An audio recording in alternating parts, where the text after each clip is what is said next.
साथियों नमस्कार। मेरे पास कमेंट्स के माध्यम से बहुत सारे प्रश्न आए हुए हैं और उनके जवाब देने की मैं यहाँ पे कोशिश कर रहा हूँ। हो सकता है किसी सवाल के जवाब में त्रुटि भी रह जाए, तो उसके लिए आप जो नियम है उनका अवलोकन कर लें, लेकिन यथासंभव मैं उनके मेरे अध्ययन के मुताबिक सही जवाब देने की कोशिश करूँगा। फिर भी किसी प्रकार की त्रुटि अगर आपको नज़र आए तो आप नियमों का अवलोकन कर लें। सबसे पहले जो प्रश्न है वो है डीपीसी से पहले लेवल 15 है तो फिर चेंज होगा क्या। ये प्रश्न है शकुंतला जी यादव का। तो शकुंतला जी, आपका अगर पहले से पे मैट्रिक्स लेवल 15 है तो आपके बेसिक में कोई बदलाव नहीं आएगा, क्योंकि वाइस प्रिंसिपल का जो पे मैट्रिक्स लेवल 14 है और आप उससे पहले ही हायर वेतन ले रहे हैं, तो आपके यहाँ वेतन में किसी प्रकार का कोई प्रभाव नहीं पड़ेगा। और अगला जो प्रश्न है वो है इसी वीडियो पे है और इसमें प्रश्न है ये राहु पहमद जी का। इन्होंने प्रश्न किया है कि सर L12 में 57,800 है, अब कितना रहेगा। तो सर यहाँ पे आपको अपना जो चयन तिथि है वो मेंशन करना होगा और ये 57,800 वर्तमान का माने, और लेकिन चयन तिथि का होना यहाँ ज़रूरी है, उसके बिना यहाँ कैलकुलेशन नहीं की जा सकती। तो चयन तिथि का यहाँ आप रिप्लाई करके और बता दें, मैं इसका जवाब देने की कोशिश करूँगा। नेक्स्ट प्रश्न है अजय जी गर्ग का, और अजय जी गर्ग ने प्रश्न पूछा है प्लीज़ प्रोवाइड दिस ऑर्डर। इस ऑर्डर को उपलब्ध कराने के लिए बोला है। तो मैंने यहाँ ये ऑर्डर अपलोड कर रखा है। मैं आपको एक साइट बता देता हूँ। ये एक साइट हम ओपन करेंगे और ये जो साइट है वो है एक मेरे द्वारा ही बनाई हुई साइट है और इसका नाम है reschuru.weebly.com। इस साइट को जब हम ओपन करेंगे तो यहाँ आपको लेफ्ट साइड में आपको नीचे स्क्रॉल करने पर मिलेगा यूट्यूब ऑर्डर्स, और इसमें आपको ये ऊपर ही ऊपर fixation after DPC 0.6 rule 20 next cell when same stage, तो इस पर आपको इसको डाउनलोड कर लेना है और ये ऑर्डर यहाँ से आपको डाउनलोड हो जाएगा। और भी मेरे कोई भी जो वीडियो बनाए हुए हैं और उसमें कोई ऑर्डर का मैंने मेंशन किया है तो वो ऑर्डर आपको इसी लिंक पे मिल जाएगा। ये मैंने कमेंट में भी ये लिंक है वो पोस्ट कर रखा है, तो आप वहाँ से देख लें। तो इस तरीके से आप यहाँ देख सकते हैं। अगला जो कमेंट है वो है मुझे 27 वर्षीय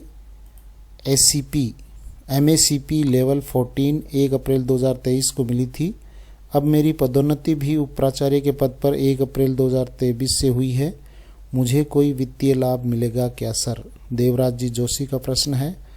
तो आपको भी लेवल 14 पे मैट्रिक्स लेवल 14 पहले से 1 अप्रैल 2023 को मिल चुका है, तो आपको भी यहाँ कोई नया बेनिफिट नहीं मिल रहा।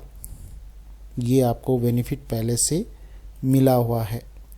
नेक्स्ट जो प्रश्न है वो है यहाँ सेम कंडीशन का, तो आप इसको देख लें। उसके बाद में है सरिता जी सांखला का प्रश्न है और प्रश्न है सर अभी लेवल 12 में हूँ, अप्रैल 23 से MACP 27 ईयर्स ड्यू है, तो ये बेनिफिट आपने अप्रैल 23 से अभी लिया नहीं है, तो MACP का लेंगे तो वो मिल जाएगा। और ये जो वाइस प्रिंसिपल का आप डायरेक्ट ये भी अगर 1 अप्रैल से ही है तो दोनों का इक्वल बेनिफिट है। और अगर आपके लिए वो जो MACP है वो 1 अप्रैल से है तो वो भी बराबर बेनिफिशियल है। लेकिन अगर इसकी चयन तिथि बाद की है DPC की, तो निश्चित रूप से आपको MACP लेना है। अगर वो ड्यू है तो उसको आप लें, और चयन तिथि सेम है तो आप इसमें वाइस प्रिंसिपल का जो फिटमेंट है वो करवा लें, वो MACP आपको लेना ज़रूरी नहीं है। नेक्स्ट प्रश्न है पवन कुमार जी ओझा जी का प्रश्न है श्रीमान जी, मैं अभी 80,000 बेसिक ले रहा हूँ और L14 अभी मेरा वाइस प्रिंसिपल पर प्रमोशन हुआ। चयन वर्ष 2023, मेरा वेतन निर्धारण कैसे होगा, मार्गदर्शन करावें। तो यहाँ चयन वर्ष के साथ चयन तिथि, और अगर आपको पहले से L14 मिल रहा है पवन कुमार जी, तो आपके यहाँ बेसिक में कोई बदलाव नहीं होना है। और अगर पहले से आपका अगर L14 से लोअर पे मैट्रिक्स लेवल है तो आपको निश्चित रूप से बेनिफिट होगा। तो थोड़ा सा आप ये L14 अगर आप पहले से ले रहे हैं तो आपके यहाँ बेसिक में कोई भी बदलाव नहीं होना है। नेक्स्ट प्रश्न लेते हैं। नेक्स्ट प्रश्न है यहाँ, प्लीज़ प्रोवाइड दिस ऑर्डर। तो ये ऑर्डर यहाँ से आप डाउनलोड कर सकते हैं, इस लिंक से आप डायरेक्ट वो डाउनलोड कर सकते हैं। और थैंक यू प्रहलाद सिंह जी। यहाँ पे प्रश्न है सरिता जी सांखला जी का, posting 1994 as lab assistant eight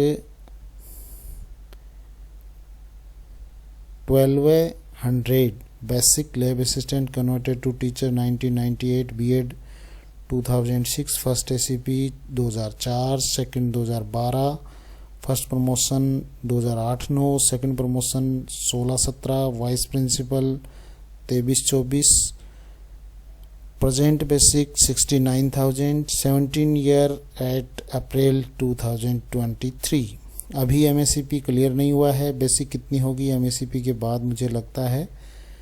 तो आप वाइस प्रिंसिपल 23-24 में बने हैं, तो अभी आपका पे मैट्रिक्स लेवल यहाँ L12 है। सर मेरा बेसिक कैलकुलेट 1994 से करके प्रेजेंट की बताएं, अभी L12 में हूँ, एमएससीपी लगना बाकी है।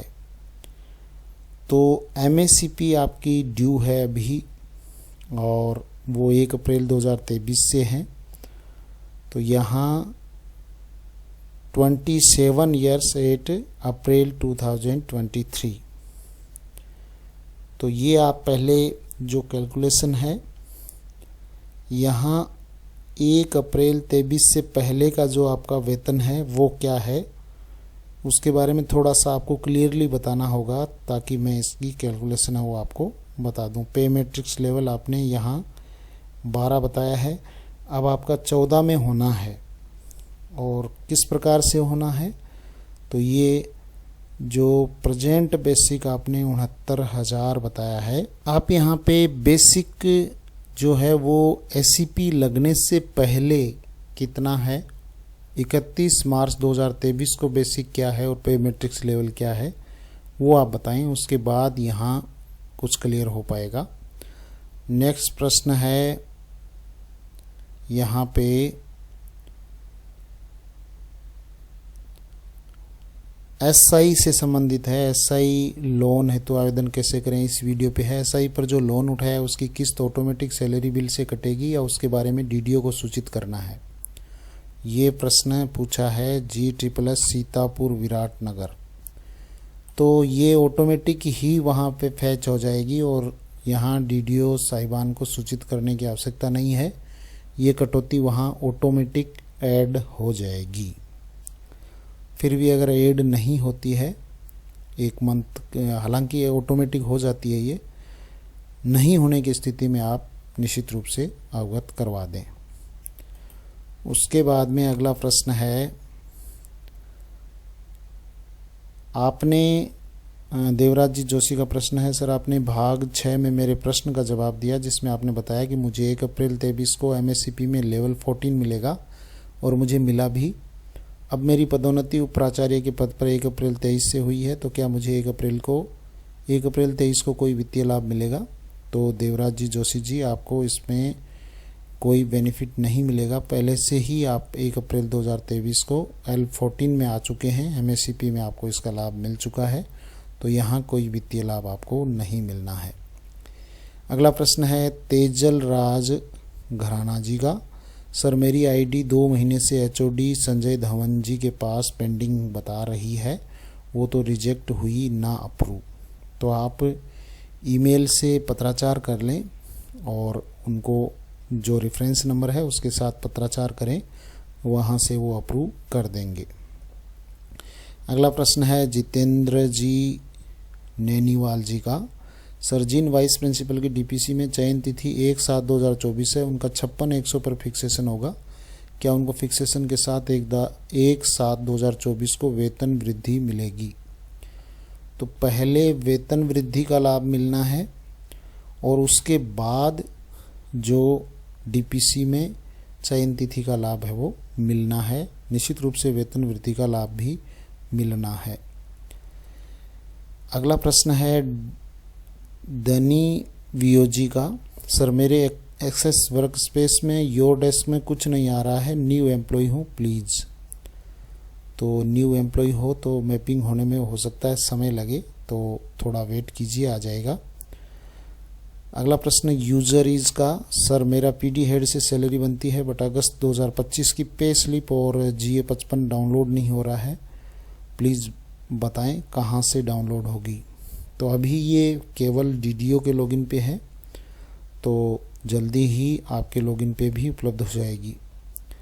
रुद्र वीलॉग 2013। 31 मार्च के बाद शेष राशि लैप्स हो जाती है, शेष बैलेंस में क्या लिखें? अगले साल इसी अकाउंट को आगे बढ़ाएंगे या नया अकाउंट ओपन करेंगे? लेजर बुक का है तो शेष रह जाती है, तो इस बैलेंस को आगे नहीं लिखना है। अगले साल से लेजर बुक में वापस जो राशि आती है उसको हम नए सिरे से शुरू करेंगे। शेष रह जाती है वो लैप्स हो जाती है, उसको शेष बैलेंस में अगले नए वित्तीय वर्ष में उसको नहीं लिखना है। रामलाल जी जयपाल जी का प्रश्न है, hello sir, new employ registration करते टाइम HOD गलत सेलेक्ट हो गया है, अब इसे सही कैसे करें? अगर आपने फॉरवर्ड कर दिया है तो वहाँ से रिजेक्ट होने के बाद ही आप दोबारा जब भेजेंगे तभी सही हो पाएगा। अगला प्रश्न है असंचयी से वेतन वृद्धि रोकने के बाद क्या अगले साल एरियर सहित वेतन वृद्धि प्राप्त होगी? RC पुरेना जी का प्रश्न है, नहीं जी, इसको एरियर सहित वापस नहीं प्राप्त कर सकते। जो वेतन वृद्धि है संचयी प्रभाव से रुकी है, उसका मतलब ये है कि अगले साल से, एक साल की अगर एक असंचयी प्रभाव से रुकी है तो अगले साल 2 जो वेतन वृद्धियाँ हैं वो एक साथ लग जाएगी, लेकिन इसका पीछे का जो एरियर है वो आपको नहीं मिलेगा। नेक्स्ट है विनोद पवार जी का प्रश्न, ये सर ये कब तक हो सकता है, मुझे डिपार्टमेंट चेंज करवाना है। ये प्रश्न है मंत्रालय के कर्मचारियों का हो सकेगा किसी भी विभाग में स्थानांतरण, यानी मंत्रालय कर्मचारी निदेशालय गठन के प्रारूप के प्रस्ताव तैयार हुए हैं उससे संबंधित है, तो इसमें अभी थोड़ा समय लगना है। तो जब भी निदेशालय का गठन हो जाएगा और उसके बाद में आगे की प्रक्रिया है डिपार्टमेंट चेंज की। उसके बाद में अगला प्रश्न है कक्षा 9 से 12 तक का प्रवेश शुल्क हर बच्चे से लेते हैं क्या? प्रवेश शुल्क जो नए एडमिशन होते हैं केवल उनसे लिया जाता है, हर बच्चे से नहीं लिया जाता। अगला प्रश्न है हेमराज जी बेरवा जी का प्रश्न है जन आधार में मुखिया का अकाउंट नंबर अपडेट करवाना है या स्टूडेंट्स का RGB अकाउंट बैंक वालों का? तो जन आधार में अगर राजस्थान ग्रामीण बैंक के जो अकाउंट नंबर है वो अपडेट हो चुके हैं, और अगर विद्यार्थियों के जो अकाउंट जुड़े हुए हैं और वो अगर अपडेट नहीं हुए हैं तो वो अपडेट करवाने होंगे। उसके बाद में अगला प्रश्न है मुखिया का अकाउंट तो ऑटोमेटिक अपडेट हो चुका है जन आधार में RGB बैंक का, लेकिन लड़की का खुद का अकाउंट नंबर है वो जन आधार, यही बात मैं कह रहा हूँ कि जो मुखिया का ऑटो अपडेट हो चुका है, लेकिन जो अन्य मेंबर्स हैं उनके अकाउंट अभी ऑटोमेटिक अपडेट हुए नहीं हैं। अगला प्रश्न है सर जनाधार में राजस्थान ग्रामीण बैंक अपडेट करवा दिया फिर भी पेंडिंग आ रहा है, तो ये वहाँ से अपडेट अभी हुआ नहीं है इसलिए ये पेंडिंग आ रहा है। नेक्स्ट प्रश्न है जिनका अकाउंट RGB बैंक में है उनका भी सकते हैं क्या स्कूल लॉगिन से फैज बैंक? अब हो रहा है ये, अब जो है उनका अब होने लग गया है। उसके बाद में अगला प्रश्न है बिल क्लर्क को PD हेड से कैसे पेमेंट करें, IFMS या पे मैनेजर से? बिल क्लर्क यहाँ थोड़ा सा समझ से परे हैं। नमन जी ओझा जी का प्रश्न है, जो जिस मद में उनकी पोस्ट सैंक्शन है उसी मद से उनको पेमेंट होगा, और वो मद अगर पीडी हेड का है तो पीडी से, यानी अब आईएफएमएस पर भी पीडी हेड आ चुका है तो वहाँ से, और अन्यथा जो जहाँ पे जिस पद का जो उसका बजट हेड है उसी बजट हेड से जो है वेतन आहरित होना है। फोरगो से सीनियरिटी पर क्या इफेक्ट होगा? निश्चित रूप से फोरगो से सीनियरिटी पर इफेक्ट होगा। आपका नाम है वो नेक्स्ट जो 3 इयर्स की डीपीसी में वो नाम नहीं आएगा, तो आपका नाम है वो 3 साल के बाद जो लिस्ट होगी उसमें नीचे जुड़ेगा, तो आपका नाम काफ़ी नीचे चला जाएगा। प्रमोशन 2 कैंडिडेट का एक साथ सेम डीपीसी ईयर में होता है, उसमें सीनियर पर्सन फोरगो करता है जबकि उसका जूनियर प्रमोशन पर ज्वाइन कर लेता है। तो प्लीज़ बताएं कि आगामी सीनियरिटी में सीनियर कौन होगा? तो ज्वाइन करेगा वो सीनियर होगा, फोरगो करेगा वो बैक रहेगा, वो जूनियर हो जाएगा। और यदि 3 वर्ष बाद फोरगो करने वाला पर्सन प्रमोशन होने पर ज्वाइन कर लेता है तो उस कंडीशन में आगामी नेक्स्ट डीपीसी में जूनियर पर्सन से सीनियर होगा, या बाद में प्रमोशन स्वीकार करने से जूनियर रहेगा। ये जूनियर रहेगा, बाद में प्रमोशन स्वीकार करने वाला जूनियर रहेगा, भले ही वो पहले मेरिट में ऊपर हो।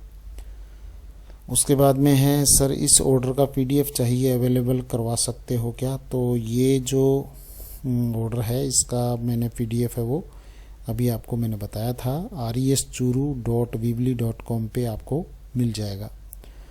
उसके बाद में अगला प्रश्न है एमडीएम लेजर का वीडियो। तो ये सामान्य सी बात है, तो इसका कभी होगा संभव तो मैं इसका लेजर है वो यहाँ प्रदर्शित कर दूंगा।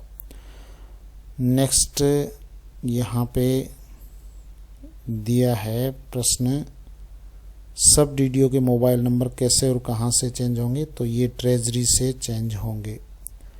और उसके बाद में अगला प्रश्न है, सर मेरी पोस्टिंग सिरोही जिला में टीएसपी एरिया में मॉडल स्कूल भीलवाड़ा में हूँ, अब मैं पाली जा रहा हूँ, तो मेरा सीनियरिटी लैप्स होगी क्या? तो मॉडल स्कूल में जा रहे हैं तो ये डेप्टेशन है, यहाँ पे आपकी सीनियरिटी है वो यहाँ दिक्कत नहीं रहेगी। डेप्टेशन में आप कहीं भी जा सकते हैं, उससे सीनियरिटी लैप्स नहीं होगी। उसके बाद सर वेतन वृद्धि रोकने के दंड पर विभागीय अपील कर सकते हैं, और मैं चिकित्सा एवं स्वास्थ्य विभाग से हूँ, कैसे कर सकते हैं? तो ट्रिब्यूनल में आपको अगर उचित आपको लग रहा है तो वहाँ आपको अपील करनी चाहिए, बाकी आप इसके बारे में स्वयं निर्णय लें। महेंद्र कुमार जी ब्यावर का प्रश्न है, सर हमारे एक कार्मिक को सेवानिवृत्ति 31/12/2024 को थी, दिनांक 24/1/2025 को पदोन्नति से इनका प्रधानाचार्य पद पे प्रमोशन हो गया और इनको 1 अप्रैल 2023 से प्रधानाचार्य पद का नोशनल लाभ दिया गया है, जबकि वास्तविक लाभ कार्यगण तिथि से देय है, परंतु यह पदोन्नति दिनांक से पूर्व ही सेवानिवृत्त हो गए, तो इनको वास्तविक लाभ की गणना के लिए सर्विस डिटेल, पे एंटाइटलमेंट डिटेल कैसे अपडेट, ताकि इनका पेंशन केस रिव्यू किया जा सके, इनको वास्तविक लाभ कब मिलेगा? तो यहाँ जो पदोन्नति पर प्रमोशन हो गया और 1/4/23 से प्रधानाचार्य पद का नोशनल लाभ दिया गया है, और वास्तविक लाभ है वो कार्यग्रहण तिथि से यथास्थान कार्यग्रहण किया होगा इन्होंने, तो उस डेट से, परंतु पदोन्नति दिनांक से पूर्व ही सेवानिवृत्त हो गए हैं, तो इनको वास्तविक लाभ की गणना के लिए सर्विस डिटेल पे एंटाइटलमेंट कैसे अपडेट करें ताकि इनका पेंशन कैसे वो रिवाइज किया जा सके। तो नोशनल जो लाभ की एलपीसी है वो तैयार की जा सकती है, और जो वास्तविक लाभ है वो यहाँ पे नोशनल जो एलपीसी होगी उसके आधार पर मिल जाएगा। सीधी भर्ती से नियुक्त वरिष्ठ अध्यापक को 27 वर्ष की सेवा के बाद L16 का लाभ मिलता है या नहीं? शैक्षणिक योग्यता पीजी। वंदना जी जैन का प्रश्न है। तो यहाँ पे वरिष्ठ अध्यापक L11 में नियुक्त होते हैं, उसके बाद में जब फर्स्ट एसीपी उनके लगते हैं तो L12 में आ जाते हैं, उसके बाद में सेकंड एसीपी में L14 और उसके बाद में जो थर्ड एसीपी यानी नए जो एमएसीपी है उसमें L16 में पहुंच जाते हैं। बिल्कुल यहाँ पे एसीपी है वो एमएसीपी में वो L16 पे पहुंच जाएंगे, L16 का लाभ उनको मिलेगा। आज के लिए बस इतना ही। Thank you very much. जय हिंद, जय भारत। आपका भी कोई प्रश्न हो तो आप कमेंट सेक्शन में ज़रूर डालें। मैंने 2 वीक्स एगो तक के प्रश्न यहाँ पे शामिल कर लिए हैं। अब कोशिश करूँगा जैसे ही 10-15 क्वेश्चंस हो जाएंगे उनके जवाब मैं प्रतिदिन देने की कोशिश करूँगा। जय हिंद, जय भारत।